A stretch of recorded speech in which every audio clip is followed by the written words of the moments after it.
طب کے حساب سے سنی شوگر دسی جی ٹھیک ہے. آج کا مضمون ہے شوگر. شوگر کی ہیں دو قسمیں, ایک کو کہتے ہیں بلڈ شوگر, ایک کو کہتے ہیں یورین شوگر. جو یورین شوگر ہے وہ ہوتی ہے تری سردی کی وجہ سے, تو جو بلڈ شوگر ہے وہ ہوتی ہے تری گرمی کی وجہ سے. اس میں لبا اپنا صحیح کام نہیں کر پاتا, تو اس کا کام یہ ہے کہ انسولین کو خارج کرنا. انسولین کو اپنے پورے طریقے سے خارج نہیں کرتا, جو خشکی اور گرمی کا مزاج رکھتا ہے. جس کی وجہ سے جسم میں خشکی اور گرمی کی کمی ہو جاتی ہے, جس کی وجہ سے غذا جذب نہیں ہو پاتی, تو وہ شوگر کے راستے خارج ہو جاتی ہے. اس کو کہتے ہیں یورین شوگر.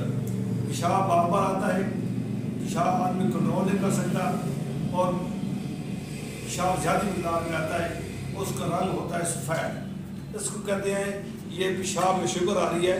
اس کے سے آدمی بڑا کمزور ہو جاتا ہے, دن بدن اس کا وزن گرتا ہے, دل گھبراتا ہے, اور جسم کی طاقت ختم ہو جاتی ہے.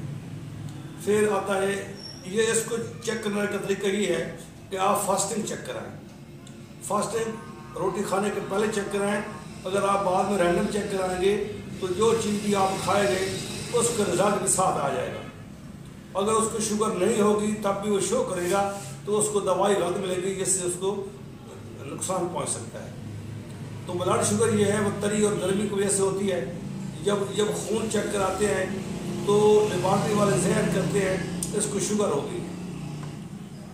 خون میں شوگر جو ہے نا وہ آتی ہے تری اور گرمی کی وجہ سے.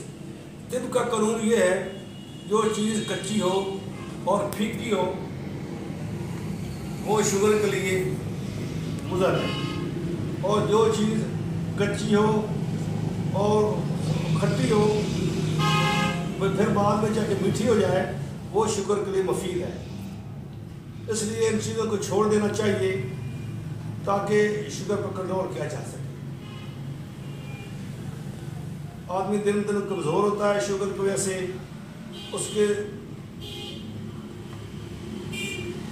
کمزوری کی وجہ سے آدمی کوئی کام نہیں کر پاتا, جسم میں ہر وقت درد رہتی ہے, بھوک بعض دفعہ زیادہ لگتی ہے, بعض دفعہ بھوک بند ہو جاتی ہے, بعض دفعہ دل گھبرا جاتا ہے. اس کو کہتے ہیں لیبارٹری چیک کرنے سے وہ شوگر ظاہر کرتا ہے. یوں یہ دوائی یہ چیزیں بند کر دیں گے, جس میں تری گرمی اور تری سردی زیادہ ہوگی تو یہ شوگر پہ کنٹرول کیا جا سکتا ہے. اور یہ پرماننٹ کنٹرول غذا سے ہوتا ہے, کیونکہ ہر بیماری جو ہے نا وہ خون میں ہوتی ہے, اور غذا سے خون بنتا ہے. جس چیز سے خون بنے وہ مکمل علاج ہوتا ہے. اس لیے دوائیوں سے عارضی آرام آتا ہے. دوائی جب تک کھاتے رہیں گے تو آرام رہے گا, اور جب غذا پہ کنٹرول کر رہیں گے تو شوگر پرماننٹ ختم ہو جائے گی. بس